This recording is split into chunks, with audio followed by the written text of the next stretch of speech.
Assalamualaikum warahmatullahi wabarakatuh. Selamat datang kembali di Rio Hotspot Channel. Itu tadi ya ucapan dari Ketum PSSI. Jadi intinya tuh kita itu harus bersyukur kalau ada pelatih atau pemain yang mau masuk ke timnas Indonesia. Karena kan peringkat kita cuma 118 dunia. Atau istilahnya gini deh, nggak usah terlalu ngarep pemain yang grade A. Uang kita cuma di bawah 100 kok. Tapi kan di Indonesia banyak tuh yang pengen banget masuk ke timnas, tapi nggak dipilih kan sama PSSI-nya. Makanya PSSI itu sekarang tuh sangat hormat dan respect loh sama yang namanya Patrick Kluivert CS. Secara gitu loh, seorang Patrick Kluivert, legenda Barcelona dan Belanda, mau melatih tim sekelas Indonesia. Jadi ya istilahnya seperti apa ya, yang dilihat itu soal apa ya, soal pamor dah, nama besar, bukan soal skill kepelatihannya. Atau mungkin gini deh, secara kasarnya yang ada di benaknya PSSI itu mungkin lihatnya gini ya, wah ini mantan bintang Barcelona nih, mau loh dia ngelatih timnas Indonesia, kita harus hormati nih, kita harus sanjung nih. Jadi bukan soal dia ini punya taktik ataupun pengalaman sebagai pelatih yang bagus loh ya, tapi lebih ke pamor aja, popularitas aja. Sebab kalau soal kualitas mungkin Sintayong jauh di atas Kluivert ya secara gitu kan. Sintayong ini kan pernah masuk ke Piala Dunia atau membawa timnas Korea Selatan ke Piala Dunia, bahkan sampai perempat final ya. Tapi kan permasalahannya soal pamor ketika menjadi seorang pemain bola ya, STY jauh di bawah Kluivert. Nah, bicara soal gerbong pelatih asal Belanda di timnas Indonesia, ini kan kemarin ya, Gerard van den Berg ini tuh, ini diisukan sempat akan dievaluasi sama PSSI ya. Kita tahu lah ya, yang namanya kalau PSSI udah bicara soal evaluasi, ujung-ujungnya apa ya, pecat dan pecat. Tapi ya lantaran Gerard van den Berg ini mampu bawa timnas U23 ini lolos ke final AFF, maka inilah pernyataan yang berbeda dari PSSI soal Gerard van den Berg. Ultimatum bahwa kita semua proses. Nggak ada konsekuensi walaupun bukan konsekuensi. Jangan melihat seperti itu, semua proses yang kita perlu waktu. Ini mereka perlu Coach Gerard baru main berapa minggu? 2 minggu. Iya kan? Kalau kita semua langsung vonis, iya kan? Ya tentu kapan kita membangun strata kepelatihan? Nah, di sini kita harusnya udah belajar dan paham ya kalau PSSI itu bener-bener ngebet pengen yang namanya juara AFF. Kemarin ketika timnas U23 mainnya kurang bagus, dikritik soal ya permainannya kurang tajam lah apa ini. Bahkan ada sempat isu katanya Gerard van den Berg akan dievaluasi. Tapi ketika bisa membawa ke final, lain lagi kan ucapannya. Ya wajar lah ya, mungkin apa istilahnya ya, PSSI ini malu kali ya kalau Indonesia ini gak juara AFF. Kenapa demikian? Karena itu balik lagi lah ya, masa timnas seniornya udah level Asia bahkan masuk round 4 Piala Dunia, kok di level ASEAN Indonesia gak pernah juara sih? Atau istilah kasarnya ditakutkan, ini ada cibiran ataupun ya mungkin omongan miring lah dari sana sini, katanya level Asia udah masuk Piala Dunia, masa kalah sama tim ASEAN gitu kan. Makanya PSSI itu kayaknya apa ya, ngebet banget loh, pengen yang namanya juara AFF. Dan kalau memang benar PSSI ini ngebet banget jadi juara AFF, ini konsepnya Toel banget ya. Toel tuh paling benci loh kalau misalnya ada orang atau netizen ngeremehin Piala AFF. Kita kalau bicara ASEAN masa mau targetnya cukup final, cukup semifinal, malu dong. Kita udah nunggu dari 96 pengen juara AFF. Sebab Toel ini ngebet banget Indonesia pengen juara AFF. Bukan cuma Toel sih, Arya Sinulinga juga pernah begitu ya. Karena kita sama-sama tahu Arya ini pernah ngomel-ngomel ketika ada komentar dari netizen yang mengatakan Piala AFF itu piala ciki. Jadi intinya buat siapapun yang jadi pelatih timnas di kelompok usia berapapun, jangan pernah gagal di AFF lo ya. Sebab PSSI itu nggak bisa menerima yang namanya kegagalan di AFF. Udah banyak contohnya. PSSI itu malu kalau timnas gagal di AFF. Apa kata dunia? Padahal dulu kan kita sama-sama denger kan, Ketum PSSI pernah bilang AFF cuma ajang uji coba, bukanlah prioritas. Bener dong? Di AFF ya kita sebagai trial aja.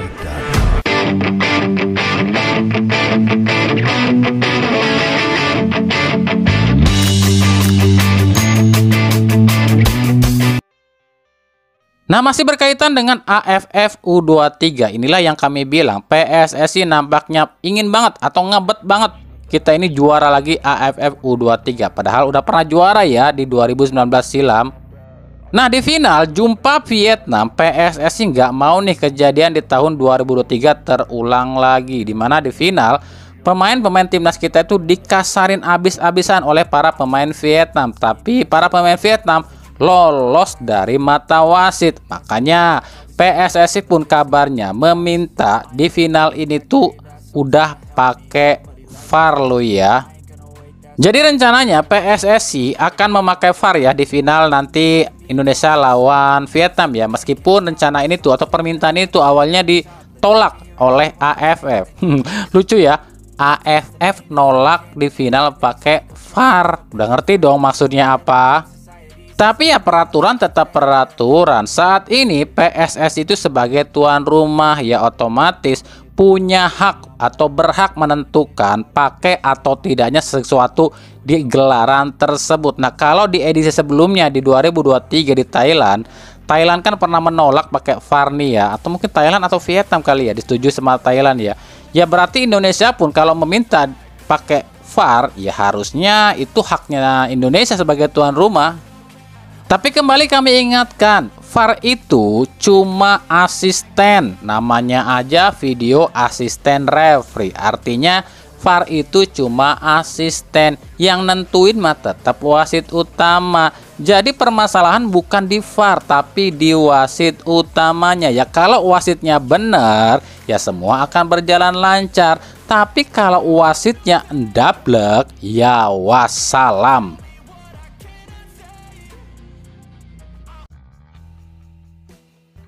Sekarang kita beralih ke berita klub dulu deh ya. Kita mulai dari Dewa United. Nah, ada kabar katanya Presiden Dewa United Adrian Satyanegara udah naik ya jadi presiden, sekarang dia tuh bukan CEO lagi. Nah, kabarnya dia akan mengakuisisi 70% saham PSMS Medan di Liga 2. Kalau ini benar, ini artinya Ardian akan jadi bos utama PSMS Medan menggantikan Edi Rahmayadi. Dan artinya pula PSMS Medan akan jadi tim satelitnya Dewa United di Liga 2. Dan kalau benar ini terjadi, emang agak lucu aja. Sekelas PSMS Medan lo ya, ini salah satu tim tua lo di tanah air. Masa jadi tim satelitnya tim yang baru lahir sih seperti Dewa United? Nah, jika berita ini benar, kalau Ardian Satyanegara ini mengakuisisi PSMS Medan dan PSMS Medan itu jadi tim satelitnya Dewa United, ini mungkin kita masih banyak bertanya, masih belum paham nih. Gimana kalau nantinya PSMS Medan ini naik ke Liga 1 atau ke Super League? Itu boleh enggak? Kan satu atap dengan Dewa United. Jawabannya ya boleh, ya enggak gimana-gimana ya, boleh-boleh aja. Kenapa demikian? Karena kan kalaupun seandainya Ardian Satyanegara mengakuisisi atau jadi pemilik PSMS Medan, itu nggak ada kaitannya dengan PT Dewa United Indonesia. Karena kan Ardian ini cuma salah satu pemegang saham, bukan pemilik Dewa United loh ya. Ya sama kasusnya dengan Run FC nih. Run FC kan sekarang jadi tim satelitnya Arema FC. Itu kalau Rans naik lagi ke Liga Utama ataupun ke Super League musim depan atau musim-musim berikutnya, itu tetap bisa meskipun jadi tim satelitnya Arema FC karena pemiliknya berbeda. Kecuali beberapa tim yang akan kami sebutkan. Tim-tim ini dipastikan nggak bisa bermain di Super League atau Liga 1 ya, kalau mereka promosi, karena tim-tim ini adalah tim satelit alias masih satu pabrik, satu PT dengan tim utamanya. Tim apa saja kah itu? Yang pertama Bandung United. Ini dipastikan nggak bisa main di Liga Utama alias Super League atau Liga 1 ya, karena Bandung United ini satu pemilik dengan Persib Bandung, yakni masih dimiliki oleh Glenn Sugita. Yang kedua adalah Serpong City FC. Ini pun dipastikan nggak bisa nangkring di Liga Utama atau Liga 1 atau Super League ya. Karena Serpong City FC ini adalah tim satelitnya Borneo FC dan pemiliknya sama, yakni Nabil Hussein. Yang ketiga tim PS Kopa alias Kota Pahlawan. Nah ini pun nggak bisa ya, dipastikan nggak bisa main di Liga Utama alias Super League ya. Karena tim Kopa ini adalah tim satelitnya Persebaya yang dimiliki oleh PT Persebaya ya. Tim keempat yang gak bisa bermain di Liga Utama karena masih satu rumah dengan tim utamanya adalah Persija Muda yang saat ini main di Liga 3. Ini pun gak bisa main di Liga Utama. Jadi udah paham ya, kalaupun seandainya Ardian ini mengakuisisi PSMS Medan di Liga 2 dan PSMS promosi ke Liga Utama musim depan, ya PSMS masih bisa main lo ya, karena beda PT dengan PT Dewa United atau Dewa United Indonesia. Dari Persita Tangerang kemarin meluncurkan jersey untuk musim ini. Nah, warna ungu tua kembali dipilih oleh Persita dengan logo sponsor berwarna gold. Dan kami disclaimer dulu ya, ini pendapat kami aja, penilaian kami aja, itu terserah kalian suka atau enggak dengan, ya kan manusia itu, orang itu ya, punya penilaian dan gambarannya masing-masing, punya seleranya masing-masing. Kalau kami pribadi, dari segi desain lo ya, dari segi desain, bukan dari soal corak, ataupun pattern, ataupun Yogyakarta dan enggak, atau bahan dan enggak. Kami lihatnya dari desainnya aja. Kalau kami pribadi ngelihatnya, desainnya terlalu simple, udah kayak kaos aja biasa gitu kan. Ya kalau dibandingkan dengan jersey Persita musim lalu, jelas kami lebih milih jersey Persita musim lalu. Karena jersey Persita musim lalu salah satu jersey yang keren di Liga 1 musim kemarin ya. Seandainya saja jersey Persita musim ini nggak terlalu polos, itu kan polos tuh, yang rame kan sponsornya. Coba nih ya, agak sedikit diberi gradasi ataupun mungkin sedikit perpaduan lah, mungkin di kerah ataupun di tangan berwarna gold, atau ada warna lain lah ya selain ungu plek ketiplek gitu kan. Ini mungkin akan jauh lebih keren. Itu pendapat kami pribadi loh ya, terserah kalian juga. Menurut kalian oke, keren apa enggak nih jersey utamanya Persita Tangerang? Kalau jersey away dan jersey ketiganya kami pikir enggak no masalah ya.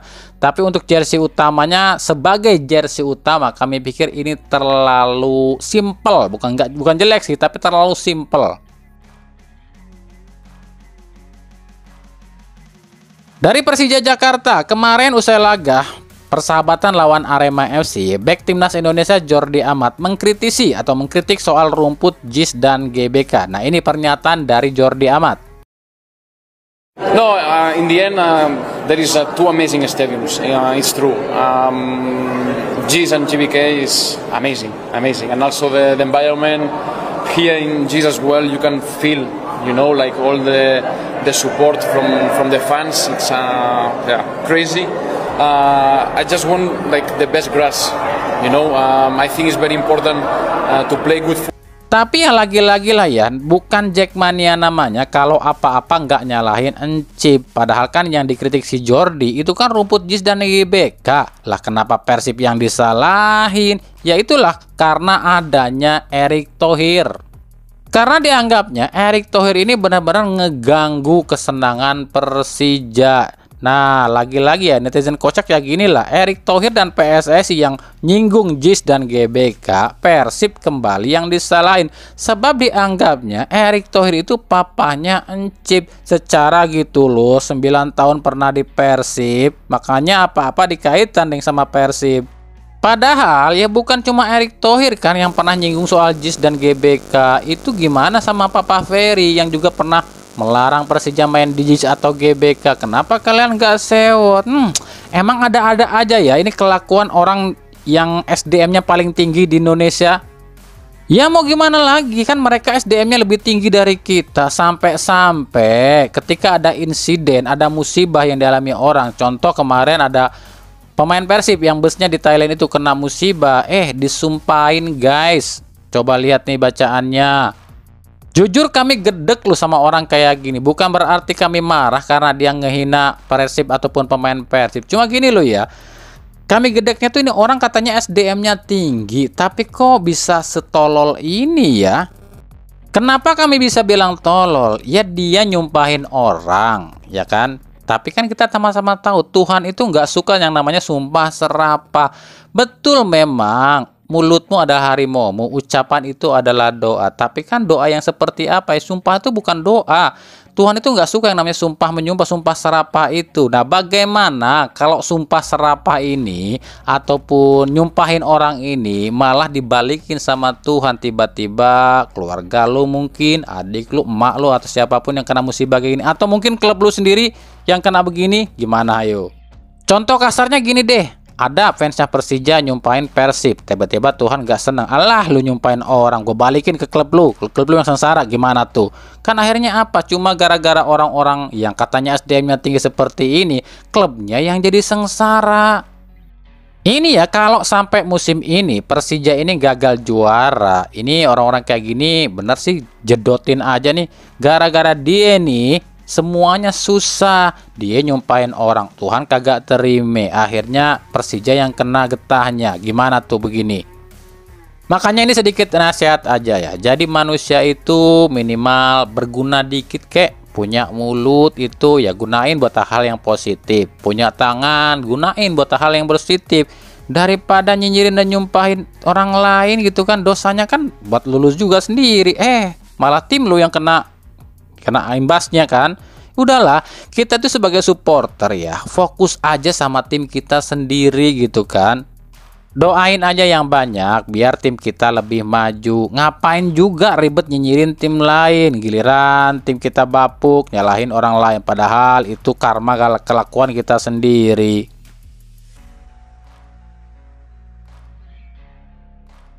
Persib sendiri yang disumpahin kemarin ya, udah tiba di Bandung dengan selamat. Nggak ada satupun pemain luka atau cedera, bahkan yang cedera pun sudah pulih semua. Persib ini akan diistirahatkan beberapa hari ya sebelum launching. Nah, saat ini Persib kan udah punya 9 pemain asing nih. Apakah Persib akan nambah pemain asing lagi? Sebab kan pernah ada rumor nih, Persib tengah mentrial 4 pemain asing. Lalu gimana nih kabarnya 4 pemain asing ini? Apakah ada yang diambil atau enggak? Dan apakah akan ada tambahan pemain asing di launching nanti? Nah, itu semua nanti kita akan bahas selengkapnya di episode selanjutnya soal bagaimana nasib 4 pemain yang tengah ditrial oleh Persib. Tunggu ya video selanjutnya.